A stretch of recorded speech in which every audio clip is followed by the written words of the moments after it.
देखेंगे regarding electric charges and fields.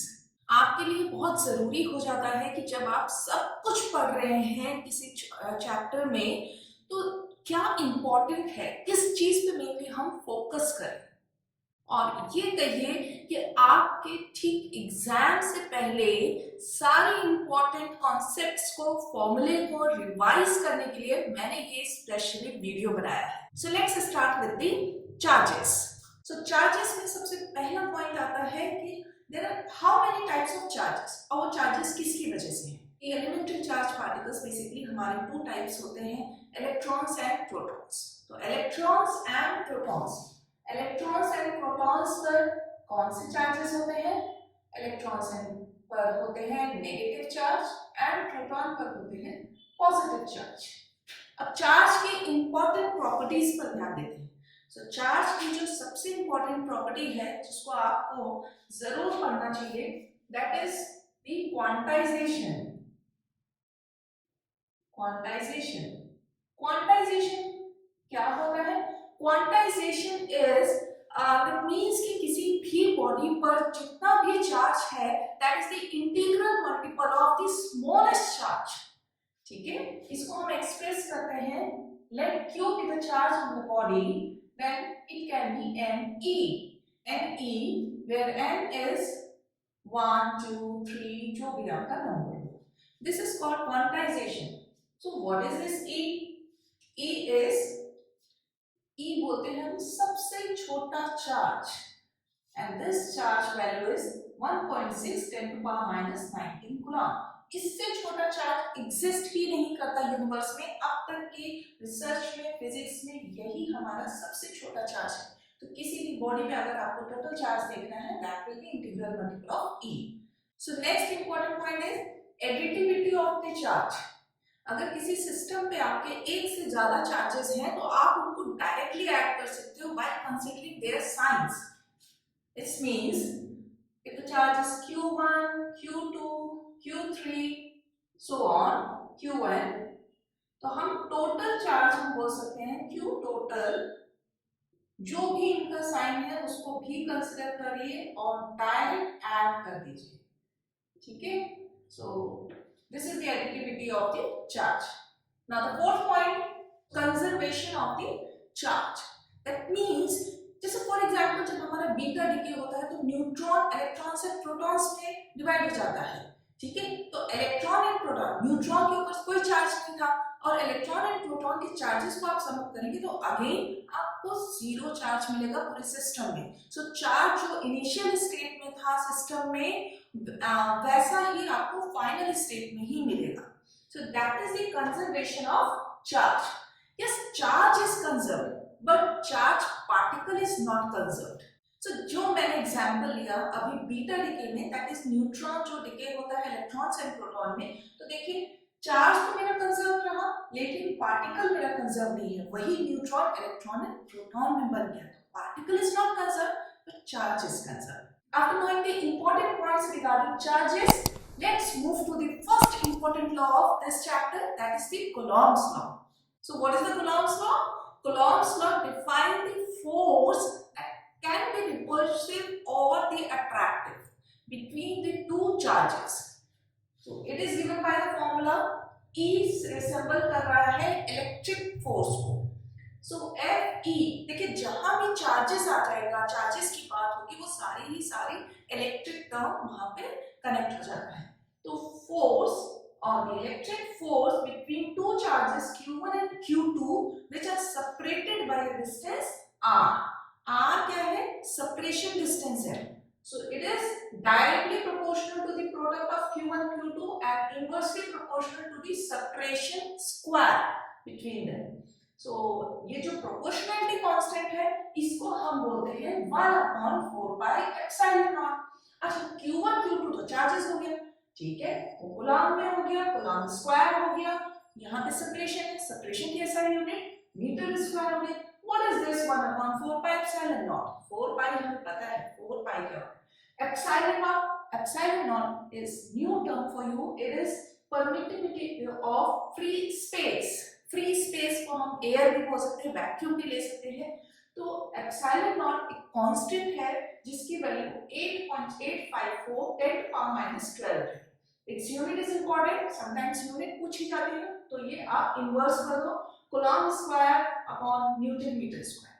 Okay, तो जब हम 8.854 की वैल्यू यहाँ पर प्लेस करते हैं तो जो 1/4 पाई एप्सिलॉन नॉट, देखिए न्यूमेरिकल सॉल्व करते वक्त हर वैल्यू रख के सॉल्व करोगे तो बहुत टाइम लगेगा, तो कुछ चीजें आपको शॉर्टकट अपने माइंड में फिट करनी पड़ेंगी। जैसे 1/4 पाई एप्सिलॉन नॉट को आप डायरेक्टली यूज करिए 9 क्रॉस 10⁻9, इसकी unit newton metre square upon coulomb square, just reverse हो गई। सो ये आपको याद करनी है। ओके, कोई चीज पूछ सकते हैं भाई अगर फ्री स्पेस नहीं है, कोई मीडियम गिवन है तब क्या होगा? अगर मीडियम गिवन है तो हम रिलेटिव परमिटिविटी की बात करेंगे। What is relative permittivity? It is epsilon upon epsilon naught. Epsilon जो है वो परमिटिविटी ऑफ द मीडियम है, मीडियम कुछ भी हो सकता है। तो एप्सिलॉन और वैल्यू जो होती है एयर के लिए या फिर वैक्यूम के लिए 1 होती है, 81 होती है वाटर के लिए, और इनफिनाइट होती है मेटल या कंडक्टर्स के लिए, उनके लिए। तो इन वैल्यूज को आपको यूज करना है। So now the Coulomb's law in vector form, it is very simple. यहाँ पे देखिए हमने A पॉइंट पर Q1 चार्ज, B पॉइंट पर Q2 चार्ज को एज्यूम किया, ठीक है। तो जो B पॉइंट है इसका ओरिजिन से डिस्टेंस R2 है एंड A पॉइंट का डिस्टेंस R1 है, तो इनके बीच की सेपरेशन को R2 माइनस R1 R लिखा है, जो पहले भी हम फॉर्मूले में R यूज कर रहे थे। Q1 Q2 अपनी जगह हमारे चार्जेस हो गए। अगर हम देखें कि Q2 चार्ज को कितना फोर्स लग रहा है ड्यू टू दिस Q1, तो हम उसको लिखेंगे force on 2 due to 1, force on Q2 due to 1। So F21 means force on charge 2 due to 1। इसको बहुत इंपॉर्टेंटली हमें नोट कर लेना है कि F21 it is the force on charge 2 due to 1। So it is again K। यहाँ पर K क्या है? देखिए ये कैपिटल K था, ये K हम 1/4 पाई एप्सिलॉन नॉट को डायरेक्टली K लिख सकते हैं। थोड़ा सा इसको अलग से बना लेते हैं, ठीक है। तो K is nothing but 1/4 pi epsilon not Q1 Q2 upon R square, जो आपने ऑलरेडी पढ़ रखा है। But now this electrostatic force is directional and its direction is just the unit vector of R21, यानी कि इसके डायरेक्शन देखिए, इसकी डायरेक्शन इधर है, तो ये रहा हमारा F21। Similarly, when force on charge 1 due to 2, it is now written as F12। तो सब कुछ सेम रहेगा, बस यहाँ पे जो हमारी डायरेक्शन डिफाइन होगी वो R12 यूनिट वेक्टर से होगी।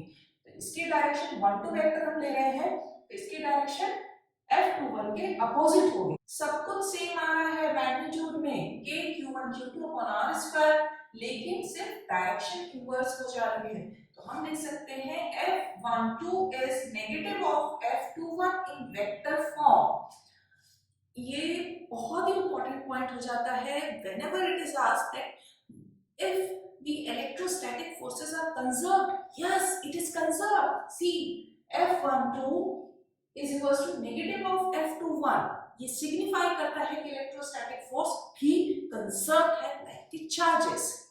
okay, so now the superposition principle is applicable for more than one forces। So whenever there is a system of more than 2 charges, ठीक है, 3 हो 4 हो, जितने भी चार्जेस हो, सब चार्जेस एक दूसरे पर इलेक्ट्रोस्टैटिक फोर्सेस अप्लाई करते हैं। रिपल्सिव और अट्रैक्टिव वो डिपेंड करता है। सो अब इन सभी फोर्सेस को किसी एक चार्ज पे अगर हमें कैलकुलेट करना हो तो क्या करेंगे? हम सुपरपोजिशन प्रिंसिपल लगा देंगे। Let us suppose we have a system of 3 charges, मान लीजिए Q1 Q2 Q3, ये हमारे पास एक सिस्टम है जिसमें 3 चार्जेस हैं and we want to know the total force on Q1 due to Q2 and Q3। F1 से हम इसको शो करते हैं, तो K is what 1/4 pi epsilon not, और हमारे पास चार्ज प्रोडक्ट चार्ज है Q1 and force due to Q2, तो Q2 को भी लिखते हैं. Let the separation between 1 and 2 charges R12 का स्क्वायर, कूलॉम्स लॉ हो गया. और ये रही उसकी डायरेक्शन. अगेन सुपरपोजिशन से force on Q1 due to Q3, and now the separation between 1 and 3, let it be 1 3. तो इसका स्क्वायर एंड इसी का यूनिट वेक्टर, जिसकी डायरेक्शन डिफाइन करेगा. सिंपल. 3 चार्ज सिस्टम का मैंने यहाँ पे एग्जांपल लिख दिया. आप ऐसे ही n चार्जेस, कितने भी चार्जेस गिवन हो उनको लेना. यस, इलेक्ट्रोस्टैटिक फोर्सेस डायरेक्शनल होती है, यानी वेक्टर होती है, इसीलिए हमने उनके डायरेक्शन को जरूर ध्यान रखना है. सो नेक्स्ट कॉन्सेप्ट आ जाता है इलेक्ट्रिक फील्ड का. Electric field is given by the electrostatic force divided by Q not. What is this Q not? Q not हमारा टेस्ट चार्ज होता है. टेस्ट चार्ज क्यों बोल रहे हैं? सोर्स चार्ज भी एक चीज होती है. देखिए, सोर्स नाम लग गया चार्ज के साथ, इसका मतलब सोर्स चार्ज वो चार्ज होगा जो इलेक्ट्रिक फील्ड का सोर्स है, एंड टेस्ट चार्ज जो टेस्ट हो रहा है, यानी जो एक्सपीरियंस कर रहा है उस फील्ड को. इसीलिए हमने टेस्ट चार्ज से डिवाइड किया है. जनरली आप कंफ्यूज हो जाते हैं कि हाँ सोर्स होगा कि टेस्ट होगा. भाई टेस्ट से ही डिवाइड करेंगे, क्योंकि test is feeling the electric field due to source charge. Source जो जनरेट करेगा, टेस्ट जो एक्सपीरियंस करेगा. So electric field is again the vector quantity, and the direction of this electric field will be same as the electrostatic force, लेकिन for only positive charge. अगर हमारा test charge positive है तो electric field और force दोनों के direction same होगी, लेकिन अगर नेगेटिव हुआ तो अपोजिट डायरेक्शन हो जाएगी. यहाँ पे इस बात का जरूर ध्यान रखना. अब इसमें ये तो हमने डायरेक्टली वेक्टर फॉर्म लिख दिया. जैसे आपने फोर्स का वेक्टर फॉर्म स्टडी किया है, वैसे इलेक्ट्रिक फील्ड का भी वेक्टर फॉर्म आ जाता है. अब यहाँ पर भी अगर हमारे पास मोर देन 2 चार्ज सिस्टम्स होंगे तो कैसे इलेक्ट्रिक फील्ड निकालेंगे? Net electric field. Again, superposition principle is also applicable in case of electric field. So superposition principle को हमने बहुत ही सिंपल फॉर्म में एक्सप्रेस कर दिया कि this is the k is 1/4 pi epsilon naught, the sum of all qi upon ri square along with its unit vector. ठीक है, directional है तो इसकी यूनिट वेक्टर कंसीडर करनी होगी. Now the next concept is electric field lines. So electric field lines, these are the lines or curves which are completely imaginary, hypothetical. This is just to signify that electric field is moving. Electric field का कहीं से आना जाना हो रहा है, उसको show करने के लिए एक hypothesis को प्रेजेंट किया गया. तो अगर electric field lines electric field के बारे में है तो these must be giving the direction of the electric field. तो डायरेक्शन क्या होगा? Direction is tangential direction. किसी भी पॉइंट पर इलेक्ट्रिक फील्ड लाइन या कर्व के किसी भी पॉइंट पे आप जो टेंजेंट ड्रॉ करेंगे, that is the direction of electric field. Okay, अगर ये लाइन है तो लाइन का टेंजेंट तो लाइन ही हो गई, उसी के साइड में जा रही है. और अगर ये कर्व है तो कर्व के ऊपर कहीं पर भी आप जो टेंजेंट किसी पॉइंट पे बना रहे हो, that will be the direction of electric field. And the next important point is it is continuous curves. ये कंटीन्यूअस होते हैं, इनमें ब्रेक्स नहीं होते. कई बार ऑब्जेक्टिव में ऐसा क्वेश्चन आ जाता है कि क्या इलेक्ट्रिक फील्ड लाइंस में ब्रेक्स हो सकते हैं? नहीं, ये एक एंड से स्टार्ट होंगे, दूसरे एंड तक जाएंगे, और दूसरा एंड अगर एग्जिस्ट नहीं करता तो इंफिनिटी तक चले जाएंगे, लेकिन इनमें ब्रेक्स नहीं होते.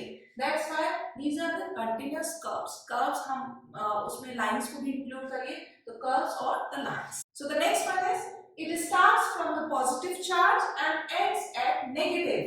यहां से देखिए, पॉजिटिव चार्ज से निकलेगी और नेगेटिव पे एंड होगी. अभी मैंने एक पॉइंट बोला था कि अगर दूसरा एंड अवेलेबल नहीं है, जैसे मान लीजिए इस केस में नेगेटिव चार्ज अवेलेबल नहीं है, तो ये जो EFN है, इलेक्ट्रिक फील्ड लाइन EFN, तो ये इंफिनिटी तक चली जाएगी. या फिर इसके लिए पॉजिटिव चार्ज अगर मैंने ड्रॉ नहीं किया तो हम मान सकते हैं कि इंफिनिटी से इस नेगेटिव चार्ज पर आई है. Okay, otherwise from positive to negative. So next one is never intersect each other. These electric field lines are not going to intersect each other. अगर इंटरसेक्शन होता है दैट मींस कि एक ही point पे electric field की दो अलग direction होगी, which is not possible because electric field is also conserved. ये भी कंजर्व्ड है, अरे फोर्स कंजर्व्ड है, चार्ज कंजर्व्ड है, इलेक्ट्रिक फील्ड भी कंजर्व्ड है। तो यहाँ पर हम एक ही पॉइंट पर दो अलग डायरेक्शंस नहीं हो सकती, इसलिए intersection is not possible. Also, the electric field lines do not form closed loops. Closed loops नहीं बनता है, ठीक है? And this shows that electric field is conserved. ये भी वही पॉइंट बता रहा है कि ये conserved है, इसमें ये closed loop फॉर्म नहीं कर सकता। ये एक एंड से दूसरे एंड पर जाएगा, लेकिन closed loop नहीं बनेगा। Now the next point is very important. Please note it down कि हमारा जो मैग्नीट्यूड है इलेक्ट्रिक फील्ड का, it is directly proportional to the density of electric field lines. अगर इलेक्ट्रिक फील्ड लाइंस बहुत डेंस है, दैट मींस कि बहुत पास पास है, तो इसका मतलब वहां पर इलेक्ट्रिक फील्ड इंटेंसिटी काफी ज्यादा है। अगर वो डेंसिटी कम है, दैट मींस कि सेपरेशन ज्यादा हो रही है। फॉर एग्जांपल, अगर मैं ये फिल्म को बहुत पास पास बना दूं, ऐसे बना दूं यहाँ पर, एंड इसके कंपैरिजन में अगर ये E1 फील्ड है और ये E2 फील्ड है, देखिए E1 में ये फील्ड इलेक्ट्रिक फील्ड लाइंस काफी डेंस है, E2 केस में हमारे इलेक्ट्रिक फील्ड लाइंस डेंस नहीं है, दैट मींस E2 इज और E1 is greater than E2. So this point is ultra important, इसको नोट कर लीजिए। So the next feature of electric field line that it is always normal to the surface of a conductor. इसका use आगे जाके बहुत है, तो इसको भी बहुत अच्छे से अपने दिमाग में फिट करिए। इलेक्ट्रिक फील्ड लाइंस नॉर्मल होती है कंडक्टर के सरफेस पर। तो ये मैंने आपको सारे मस्ट नो कॉन्सेप्ट्स बता दिए रिगार्डिंग इलेक्ट्रिक फील्ड लाइंस। अब हम इलेक्ट्रिक फ्लक्स को स्टडी करते हैं। So an electric flux is nothing but the number of electric field lines passing through a surface. यहाँ पर अगर बाय फॉर्मूला इसको डिफाइन करें, इसका सिंबल ऐसे फ्लक्स का होता है। This is the closed integral है, ये सर्कल बनने का मतलब closed integral हो गया है। And the multiplication of electric field line dot product with ds. ds हमने सरफेस का एक स्मॉल एलिमेंट यहाँ पे कंसिडर किया है। अगर हमारी इलेक्ट्रिक फील्ड जो है वो यूनिफॉर्म है, तो इलेक्ट्रिक फील्ड को हम इस इंटीग्रेशन से बाहर ले लेंगे और क्लोज इंटीग्रल में जो सरफेस एलिमेंट है इसको कंप्लीटली क्लोज इंटीग्रल के साथ हम सॉल्व करेंगे। तो थोड़ा सा सिंप्लीफाई करें। Since we are considering that electric field is uniform, तो इसको हम बाहर ले लेते हैं electric field, and this is ds, ठीक है। तो क्लोज्ड इंटीग्रल ds को जब हम सॉल्व करेंगे तो ये क्या आएगा, ये टोटल सरफेस एरिया आएगा। ओके, तो वंस अगेन इसको हम सरफेस एरिया ही लिख देते हैं, कंप्लीट सरफेस एरिया, ये हो गया हमारा फ्लक्स। तो flux is equals to the product of electric field and the surface area vector, और या फिर हम लिख सकते हैं ES cos theta. Dot product को जब आप हटाओगे तो क्या आएगा, डॉट प्रोडक्ट को हटाने पर cos थीटा। तो ये हमारे फ्लक्स का डायरेक्ट फॉर्मूला हो गया, E into S cos theta. And this angle theta is the angle between electric field and the area vector. इस टर्म पे बहुत ध्यान रखना, एरिया वेक्टर के साथ हमारा इलेक्ट्रिक फील्ड किस डायरेक्शन में है, that will define the electric flux.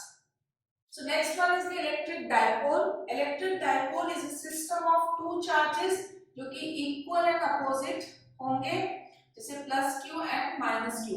इनके बीच में सेपरेशन हम मान लेते हैं 2l। तो ये पूरा जो सिस्टम है इसको हम इलेक्ट्रिक डाइपोल बोलेंगे। The dipole moment is denoted by p with arrow. This means that it is vector quantity, ये वेक्टर है, and p का फॉर्मूला होता है q into 2l. This l or the separation 2l is vector quantity.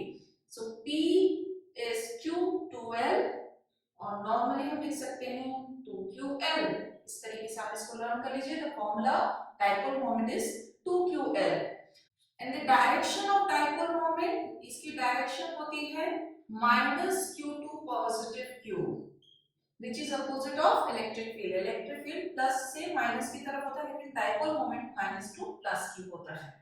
Now let's see the electric field due to a dipole। यहाँ पे different cases हम consider करेंगे, जैसे मान लीजिए कि ये डायपोल जो है इसकी ये एक्सिस है, इस एक्सिस पर ही किसी पॉइंट पर अगर हमें निकालना है तो इलेक्ट्रिक फील्ड कितनी होगी, उसको हम बोलते हैं axial electric field. So axial electric field due to a dipole, that means if this is negative q, this is positive q, and we need to find electric field at point P. So this distance is 2l from center, at this distance we are, ठीक है। अब यहाँ पर हमें P point पर electric field find out करनी है। So axial electric field due to a dipole is given by 2 kpr upon r square minus l square का whole square। For short dipole, that means short dipole यानी कि जो हमारा r है it is much greater than l, जो length है centre से हम ले ले तो वहां से हमारी जो r पॉइंट है बहुत दूर किसी पॉइंट पर आपने निकालना है, या फिर डायपोल हमारा बहुत छोटा है तो हम क्या करेंगे, अप्रोक्सीमेट कर देते हैं, L को इग्नोर करेंगे तो हमारा फॉर्मूला रिड्यूस हो जाएगा, E axial is 2kp upon r cube। सो इसको नोट कर लीजिए। नेक्स्ट हम पॉइंट इलेक्ट्रिक फील्ड का लेते हैं, द पोजीशन भी इक्वेटोरियल। अच्छा, यहाँ पर एक्सियल जो इलेक्ट्रिक फील्ड होता है या फिर एक्सियल पॉइंट होता है, इसको हम एंड ऑन पोजीशन भी बोलते हैं, एंड ऑन पोजीशन। ठीक है, जब आप एक्सियल निकाल रहे हैं, कई बार क्वेश्चन में ऐसा नहीं दिया होगा कि एक्सियल ही निकालना है, एंड ऑन टर्म दे दिया तो आप एक्सियल का ही फॉर्मूला यूज करेंगे। इसी तरीके से जब हमारा पॉइंट इक्वेटोरियल पे होगा, इक्वेटोरियल पोजीशन को बोलते हैं ब्रॉड साइड ऑन, यहाँ पे लिख सकते हैं ब्रॉड साइड ऑन पोजीशन। इस पोजीशन पे अगर हमारी इलेक्ट्रिक फील्ड हमें निकालनी है, जिसका मतलब है कि हमने minus Q plus Q consider किया और ये रही इक्वेटोरियल पोजीशन। इक्वेटोरियल पोजीशन पे हमारी पी पॉइंट हमने कंसिडर किया, यहाँ पर हमें इलेक्ट्रिक फील्ड फाइंड आउट करनी है, डायपोल मोमेंट हमारा यहाँ पर है, तो हम कैसे फाइंड आउट करेंगे, इसका फॉर्मूला क्या होगा, इसका फॉर्मूला होगा के P R upon r square plus l square whole square। And for short dipole, r is very greater than l, then this equatorial equation will reduce to again E equatorial is kp upon r cube। Can you find the relation between axial and equatorial? Of course, 2 kp upon r cube and kp upon r cube short dipole के लिए देखिए तो axial is almost twice of equatorial। यहाँ पर इसको note करते हैं कि E axial is twice of equatorial। Okay, यहाँ एक और चीज है कि यहाँ माइनस आता है। इक्वेटोरियल जो इलेक्ट्रिक फील्ड होती है उसकी डायरेक्शन हमारे डायपोल मोमेंट से अपोजिट जाती है, जबकि इस केस में सेम हो जाती है एक्सियल में। Now the next concept is when a dipole is placed in a uniform electric field, what will happen? देखिए यहाँ पर हमने डायपोल को एक सर्टेन एंगल ले लिया थीटा, डायपोल हमारा A एंड B पॉइंट पर है, डिस्टेंस अगेन 2l कंसीडर किए हैं हमने, ठीक है। A पॉइंट पे नेगेटिव चार्ज, B पॉइंट पे पॉजिटिव चार्ज। जब हम एक डायपोल को विद सम सर्टेन एंगल किसी यूनिफॉर्म इलेक्ट्रिक फील्ड में प्लेस कर देंगे तो क्या होगा, because of this negative charge हमारा एक फोर्स अप्लाई होगा, वो opposite to the electric field direction and positive charge in the direction of electric field. तो नेट फोर्स क्या होगा, F2 इस डायरेक्शन में, F1 इस डायरेक्शन में, net force will be 0। So F net हमारा 0 हो गया। लेकिन ये कोलिनियर पॉइंट्स तो है नहीं, इसका मतलब ये जो फोर्सेस एक दूसरे को कैंसिल कर रही है, ये कोई क्या बोलते हैं, ये एक टॉर्क क्रिएट करेंगे, ठीक है। तो यहाँ पर टॉर्क अप्लाई होगा about this centre. So torque हमारा क्या होगा, total torque will be torque on 1 plus torque on 2। तो डायरेक्ट यहाँ पे हम लिख सकते हैं कि when the dipole is placed in a uniform electric field, net force will be zero, net electrostatic force will be zero, but there will be a torque, torque exist करेगा और torque इस dipole को turn करेगा, and this value of the torque is given by P cross E. P is dipole moment and this is electric field. Cross product आ रहा है तो आप जब क्रॉस प्रोडक्ट को हटाएंगे तो साइन थीटा आएगा, sin theta where theta is the angle between electric field and the dipole। तो ये हो गया हमारा टॉर्क। नेक्स्ट हम देखते हैं इस टॉर्क की वजह से वर्क डन कितना होता है, भाई ट्विस्टिंग हो रही है ना तो वर्क डन भी होगा, तो देखते हैं। So work done due to torque is given by torque multiplied by D theta. D theta हमारा एंगुलर मूवमेंट है, ये एंगुलर मूवमेंट टॉर्क के अपोजिट डायरेक्शन में होगा, इसीलिए जब हम इसको वैल्यू प्लेस करेंगे PE sin theta this will become negative, so this is dw। लेकिन अगर हमारा मान लीजिए कि एंगुलर मूवमेंट थीटा इनिशियल से थीटा फाइनल तक के होगा तब, तो हम इसी पार्ट को इंटीग्रेट करेंगे तो हमें ये आपको फॉर्मूला मिल जाएगा that total work done is minus PE cos theta final minus cos theta initial. अगर cos थीटा इनिशियल हमारा लेट अस सपोज कि शुरू में हमारा टॉर्क जो है वो 90 डिग्री पे सीधा खड़ा है, 90 डिग्री से ये 0 डिग्री पर आ जाए तब क्या होगा, ये हम ले लेते हैं 0 degree, then cos theta 0 degree is 1, cos theta 90 degree is 0, तो हम इसको लिख सकते हैं minus PE। So W is minus PE for this when theta initial is 90 degree and theta final is 0। So after the Coulomb's law, another important law of this first chapter, electric charges and fields, is Gauss law। देखिए आपने electric flux पढ़ा था, electric flux क्या होता है, number of electric field lines passing through a surface. तो जब हमें फ्लक्स को टोटल फ्लक्स को कैलकुलेट करना है तो हम लिखते हैं flux is integral close integral multiplication of E dot ds, okay. And Gauss law states that कि ये जितना भी फ्लक्स है वो एक्चुअली जो चार्ज इनक्लोज्ड कर रहा है by this surface divide by epsilon not.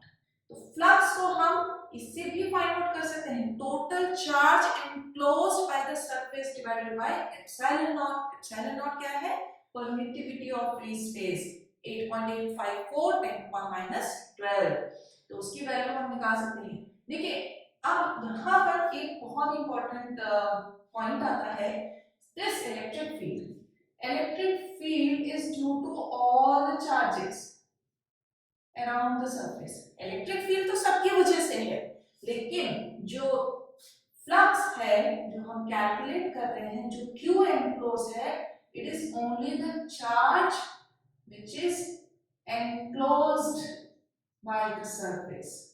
ये आपको बहुत ध्यान रखना है, इस पे बहुत सारे क्वेश्चंस आते हैं। इलेक्ट्रिक फील्ड सभी चार्जेस की वजह से, लेकिन जो एनक्लोज्ड है मींस अंदर अंदर होना चाहिए, सरफेस के अंदर होना चाहिए, और इस सरफेस को हम गॉसियन सरफेस भी बोलते हैं। सो गॉस लॉ बहुत ही इंपॉर्टेंट लॉ है। अब हम इसके एप्लीकेशंस देखते हैं, and this is the last topic of this first chapter. तो गॉस लॉ की एप्लीकेशन में सबसे पहला आता है इन्फिनाइटली लॉन्ग लाइन चार्ज। ठीक है, यहाँ पर हमने एक मान लीजिए वायर कंसीडर किया जो इन्फिनाइटली लॉन्ग है, उससे एक सर्टेन परपेंडिकुलर डिस्टेंस पे किसी पॉइंट पर आपको इलेक्ट्रिक फील्ड फाइंड आउट करनी है, तो आप गॉस लॉ को यूज कर सकते हैं। Here electric field is lambda upon 2 pi epsilon not r। r is this separation, the perpendicular distance, इसका यूनिट वेक्टर हो गया। what is this lambda? lambda is linear charge density।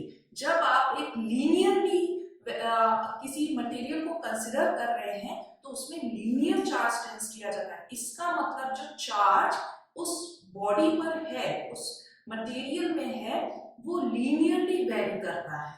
ठीक है, तो हम यहाँ पर इसको एक और फॉर्म में लिख सकते हैं, electric field can be 2 lambda upon r 2k sorry lambda upon r unit vector. देखिए k होता है 1/4 पाई एप्सिलॉन नॉट, तो आप जब 2 ऊपर लगा देंगे तो यही वैल्यू सेम आ जाएगी। सो इसमें हमें इनके प्लॉट्स पर भी ध्यान देना है। How this electric field is varying, lambda is linear charge density जो कि कांस्टेंट है, 2 pi epsilon naught is constant, so electric field is varying inversely with this distance. So यहाँ पे इनवर्स का ग्राफ हो गया। नेक्स्ट एप्लीकेशन है, so next one is infinitely large non conducting sheet है। ठीक है, यहाँ पे हमने लाइन कंसीडर किया था, यहाँ पर हमारे पास शीट है। तो शीट पर जब हम देखते हैं तो इसका जो इलेक्ट्रिक फील्ड आता है that is sigma upon 2 epsilon not. This n is the unit vector, normal unit vector of the sheet, and sigma is surface charge density। ठीक है, तो यहाँ पे शीट की बात हो रही है तो सरफेस चार्ज डेंसिटी आ गया। Here you can see in this formula that electric field is independent of the any distance। किसी भी पॉइंट पर हम ले रहे हैं तो हमें सिग्मा अपॉन 2 एप्सिलॉन नॉट मिल रहा है, दैट मींस ये एक स्ट्रेट लाइन होगी। So in case of infinitely large conducting sheet, यहाँ पे ये कंडक्टिंग है तो हमारा electric field is sigma upon epsilon naught. यहाँ पे सिग्मा अपॉन 2 एप्सिलॉन नॉट था तो इसका ये डबल हो गया है sigma upon epsilon not, and this is again the normal unit vector। Once again here also the electric field is independent of the separation, the distance।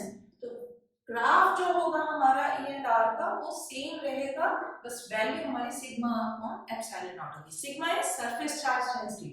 The next case is in the case of uniformly charged shell or solid conducting sphere।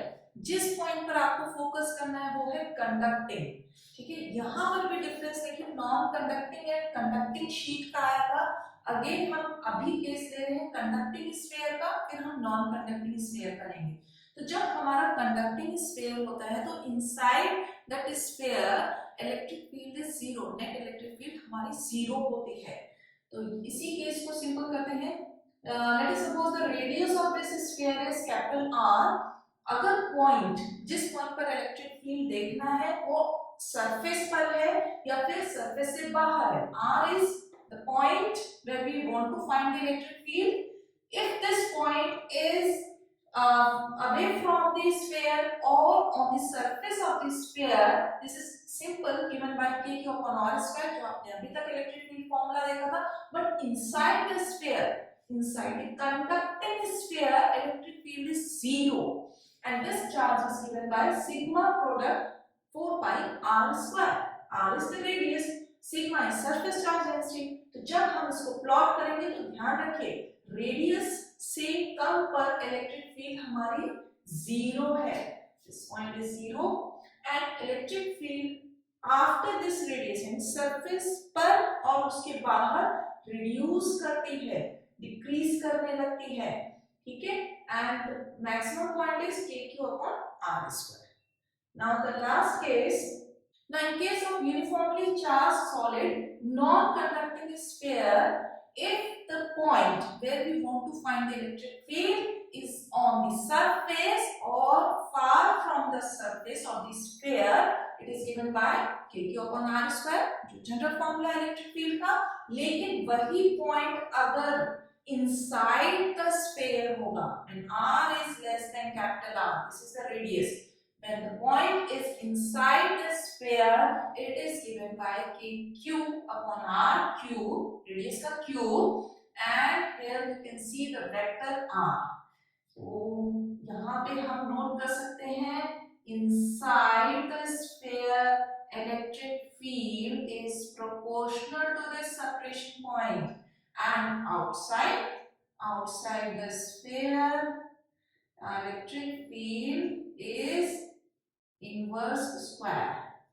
तो ये 1/r square पे depend करेगी। अगर outside हमारा point है, inside हमारा जो field है it is directly proportional to this distance the r।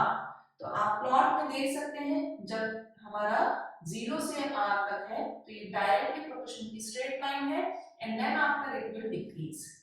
So please note down these are the applications of Gauss law। So here I finished all the key concepts of electric charges and fields। ये सारे points तो आपको definitely आने चाहिए, फॉर्मूले आने चाहिए। और फर्स्ट चैप्टर की प्रिपरेशन के लिए प्लीज इनको लर्न कर लीजिए। फटाफट इन फॉर्मूले पर जल्दी से आप प्रैक्टिस भी स्टार्ट कर दीजिए। खूब सारे न्यूमेरिकल्स लगाइए, ऑब्जेक्टिव्स लगाइए और इनकी डेरिवेशंस पर भी फोकस करिए। डिटेल्ड वीडियोस के लिए आप मेरी प्लेलिस्ट भी चेक कर सकते हैं। Thank you so much and have a nice day.